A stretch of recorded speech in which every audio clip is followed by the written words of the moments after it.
सुप्रभात बच्चों, आज हम हिंदी व्याकरण का पाठ 1 भाषा, लिपि और व्याकरण पढ़ेंगे। सबसे पहले हम बात करेंगे भाषा के बारे में और उसे समझने के लिए हमें इन चित्रों को देखना होगा और समझना होगा।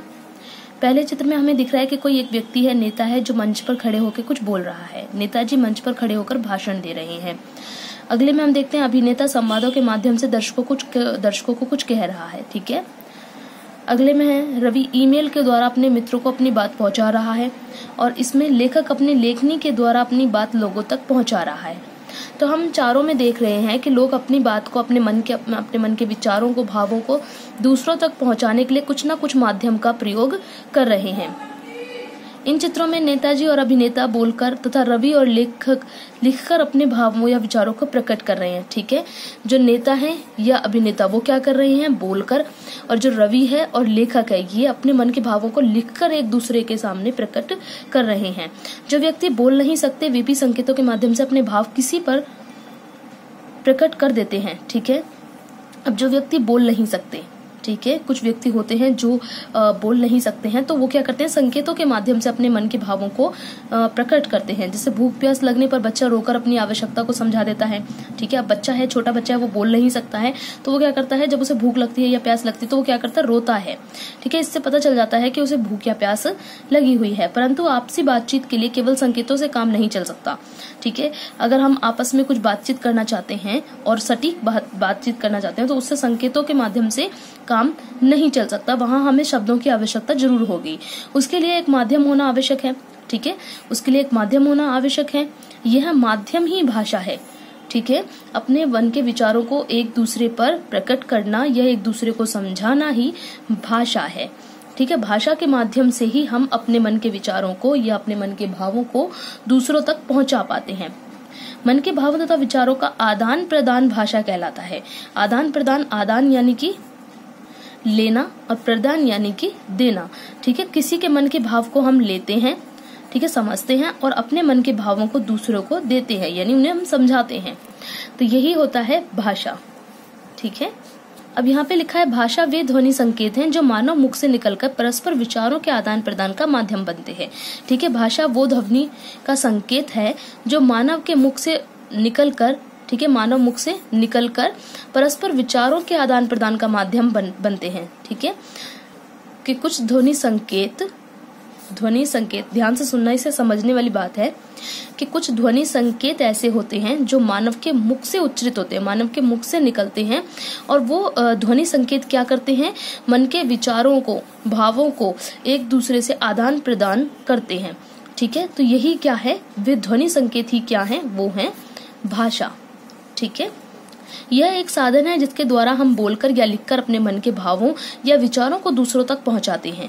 ठीक है। अब इस माध्यम यानी कौन से माध्यम, भाषा के माध्यम से ही हम अपने मन के विचारों को बोलकर या लिखकर अपने मन के भावों को दूसरों तक पहुंचाते हैं या दूसरों के भावों और विचारों को सुनकर या पढ़कर ग्रहण करते हैं। अब हम सुन रहे हैं तो यानी कोई ना कोई तो बोल रहा है, भाषा माध्यम है। अगर हम पढ़ रहे हैं तो यानी कोई ना कोई तो लिख रहा है, उसके लिए भी भाषा माध्यम है। ठीक है। तो हम अपनी बातों को बोलकर या लिखकर या दूसरों की बातों को सुनकर या पढ़कर समझते हैं और समझाते हैं। तो इस प्रकार हम भाषा के दो रूपों को देखते हैं। अब देखिए इसमें क्या काम हो रहा है, लिखना, ठीक है, और बोलना, दो ही रूप तो हो रहे हैं। तो जो बोलने वाला रूप होता है वो कौन सा होता है, मौखिक, और जो लिखने वाला रूप होता है उसे हम कहते हैं लिखित। तो दो प्रकार के रूप होते हैं भाषा के, एक होती है मौखिक भाषा, दूसरी होती है लिखित भाषा। अब हम मौखिक भाषा के बारे में यदि हम बात करें तो भाषा का वह रूप जिसमें विचारों का आदान प्रदान केवल बोलकर व सुनकर किया जाता है मौखिक भाषा कहलाता है। जब कोई व्यक्ति बोलेगा तो दूसरा सुनेगा, जब दूसरा बोलेगा तो पहले वाला सुनेगा। तो यानी क्या है, जहाँ पे बोलकर और सुनकर मन के विचारों का आदान प्रदान होता है वहाँ मौखिक भाषा कहलाती है। यदि हम लिखित भाषा के बारे में बात करें तो भाषा का वह रूप जिसमें लिखकर या पढ़कर विचारों का आदान प्रदान किया जाता है लिखित भाषा कहलाता है। ठीक है। तो यहाँ पे क्या होता है, जो मन के भावों का होता है वो क्या, लिखकर और पढ़कर मन के भावों को आदान प्रदान किया जाता है। अतः भाषा के मुख्य 4 कौशल हमारे सामने स्पष्ट होते हैं। अब 4 कौशल कौन कौन से हैं, बोलना, सुनना, लिखना, पढ़ना। यही 4 कौशल है जिनके माध्यम से हम भाषा के शुद्ध व सार्थक रूप को सीखकर प्रयोग में ला सकते हैं। ठीक है, तो बोलकर, सुनकर, लिखकर और पढ़कर, इन चारों के माध्यम से ही हम भाषा के शुद्ध रूप को या सार्थक रूप को प्रयोग में ला सकते हैं। अब हम बात करते हैं लिपि की। ठीक है, शब्दों की ध्वनियों को जिन चिन्हों द्वारा लिखकर दूसरों तक पहुंचाते हैं वे चिन्ह लिपि कहलाते हैं। भाषा को लिखने की विधि लिपि कहलाती है। ठीक है, अब देखिए, हम जब भाषा है हमारे पास, ठीक है, तो हम बोल रहे हैं। अब मैंने पूछा कौन में सबसे पहला जो वर्ण है वो कौन सा है? क। ठीक है, अब मुख से तो ध्वनि निकल रही है क की, पर लेकिन इस क को लिखते कैसे हैं ये तो हमें पता ही नहीं, क्योंकि हमारे पास तो कोई भी तरीका नहीं है। मान लीजिए अगर आपके पास कोई लिपि नहीं है, अभी आपने सिर्फ बोलना सीखा है, लिखना नहीं आता है आपको, तो आप क्या करेंगे? क के लिए कौन सा शब्द लिखेंगे? मान लीजिए मैंने ये शब्द बना दिया, अब हो गया ये क? नहीं माना जाएगा, क्योंकि हर भाषा की अपनी एक लिपि है।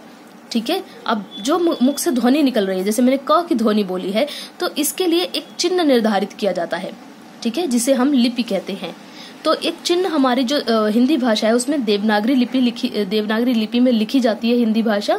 तो देवनागरी लिपि के अनुसार क ध्वनि का उच्चारण जो होता है वो उसके लिए ये चिन्ह है। ठीक है, इसी प्रकार जब हम च ध्वनि निकालते हैं तो च ध्वनि के लिए ये वाला चिन्ह निर्धारित है। तो ये क्या है? ये चिन्ह है हमारे भाषा के, हमारे जो भी हम भाषा बोलते हैं, यानी कि जो ध्वनि हमारे मुख से निकलती है उनके लिए ये चिन्ह है। और ये चिन्ह ही क्या होते हैं? यही लिपि कहलाते हैं। भाषा के लिखने की विधि, ठीक है, इन चिन्हों के द्वारा ही हम अपनी भाषा को लिख पाते हैं। मान लीजिए मैंने कहा कौन हो तुम, अब क के लिए मुझे कौन के लिए क लिखना होगा, औ की मात्रा लिखनी होगी, न लिखना होगा। ठीक है, ओ की मात्रा, तय छोटे ओ की मात्रा और म। ठीक है, अब यही हुआ, और साथ ही ये चिन्ह भी। ठीक है, ताकि पता चले कि हम प्रश्न कर रहे हैं या उत्तर दे रहे हैं। तो ये है कौन हो तुम। तो मेरी जो ये भाषा है, मतलब मैंने जो बोला कौन हो तुम, अगर ये चीज मेरे को लिख के पूछनी है किसी से, तो मुझे किसी ना किसी लिपि का तो सहारा लेना पड़ेगा। ठीक है, कोई ना कोई चिन्ह तो जो निर्धारित है वो मुझे लिखने ही पड़ेंगे। अब मैंने ये लिखा कौन हो तुम। अब हम यहीं पे अगर हम इंग्लिश की बात करें तो हम यहाँ पे लिख देते हैं हु आर यू। ठीक है, तो यहाँ पे भी मैंने अपने शब्दों के लिए अब मैंने हु लिखा। ठीक है, अब मेरे को हु लिखने के लिए व और उ की मात्रा की जरूरत पड़ रही है। ठीक है, या फिर ह और उ की मात्रा की जरूरत पड़ रही है। तो यहाँ पे ये जो चिन्ह है इस शब्द, इस ध्वनि के लिए, वो यहाँ पे मैंने लिखे हैं। तो हर भाषा की अपनी एक लिपि होती है। ठीक है, जिसके अंदर वो भाषा लिखी जाती है। जैसे अभी मैंने बताया था कि हिंदी के लिए देवनागरी लिपि होती है। अब यहाँ पे हम देखें, हर भाषा की अपनी विशेष लिपि होती है। अंग्रेजी की रोमन। ठीक है, अब जो मैंने ये लिखा है ना, ये आपको दिख रहे हैं इंग्लिश के ये जो वर्ण दिख रहे हैं, ये कौन से होते हैं? ये अल्फाबेट्स, इनको हम रोमन कहते हैं। ये रोमन लिपि है। ठीक है, उर्दू के लिए फारसी होती है, पंजाबी के लिए गुरमुखी होती है, इसी प्रकार हिंदी की देवनागरी होती है। तो देवनागरी लिपि में क ध्वनि के लिए ये चिन्ह निर्धारित किया गया है। तो लिपि का बहुत बड़ा महत्व होता है भाषा के अंतर्गत। अगर हम भाषा जानते हैं, हम बोलना जानते हैं, तो हमें लिखना भी आना चाहिए, ताकि अगर हम अपनी बात को कहीं बोल रहे हैं और जहां हमें बोलने की स्वतंत्रता नहीं है, वहां हम लिख करके अपने मन के भाव को पहुंचा सके। अब हम बात करते हैं व्याकरण के बारे में। व्याकरण हमें भाषा को सही और शुद्ध ढंग से लिखना, पढ़ना और बोलना सिखलाता है। ठीक है, व्याकरण क्या करता है? भाषा को शुद्ध तरीके से लिखना, पढ़ना और बोलना सिखलाता है। अब नीचे लिखे वाक्यों को पढ़िए। मैं जाऊंगा मामा के कल घर। ठीक है, तो ये वाक्य बहुत ही अशुद्ध है। ठीक है, बात इसमें सही बोली है इन्होंने, पर लेकिन ये वाक्य जो है अशुद्ध है। अब इसको हमें एक नियम के अंतर्गत, एक नियम के अनुसार एक क्रम में लगाना होगा। अब इसको क्रम में कैसे लगाएं? क्या नियम है इसको क्रम में लगाने का? तो वही ज्ञान हमें व्याकरण के माध्यम से पता चलता है। ठीक है, क्या तुम इस वाक्य को अर्थ को ठीक से समझ पा रहे हो? निश्चित रूप से नहीं, क्योंकि वाक्य की रचना अशुद्ध है। शुद्ध वाक्य रचना के लिए हमें व्याकरण का ज्ञान होना आवश्यक है। ठीक है, अगर हमें इसी वाक्य को शुद्ध रूप से लिखना है तो हमारे पास व्याकरण का ज्ञान होना चाहिए कि कौन सा शब्द पहले आएगा और कौन सा शब्द किसके बाद आएगा। तो वो एक क्रम जो होता है, वो क्रम हमें तभी पता चलेगा जब हमें व्याकरण का ज्ञान होगा। व्याकरण के माध्यम से हम शुद्ध वर्ण ज्ञान सीखते हैं। ठीक है, वर्ण आप जानते ही होंगे, ए, आ, ठीक है, और क, ख, ग, तो ये, ठीक है। तो ये होते हैं वर्ण, इनके हमें ज्ञान होता है कि ये क्या है, कैसे प्रयोग किए जाते हैं। फिर शुद्ध शब्द का ज्ञान सीखते हैं। अब वर्णों के योग से शब्द बनते हैं, ठीक है, उस शब्द का हमें बारे में पता चलता है। फिर है वर्तनी का ज्ञान प्राप्त होता है। वर्तनी यानी कि जो शब्द बनते हैं, शब्दों के बीच में जो मात्राएं लगती हैं, वो कौन सी जगह पे कौन सी मात्रा आनी चाहिए, उस चीज के बारे में हमें सही से ज्ञान होता है। शुद्ध वाक्य प्रयोग की कला हम जान जाते हैं।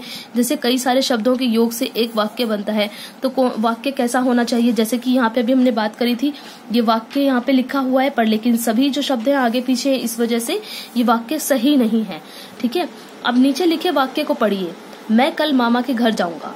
अब इसमें अर्थ हमें बिल्कुल सही समझ में आ रहा है, क्योंकि ये व्याकरण के नियम के अनुसार एकदम क्रम में लगा हुआ है।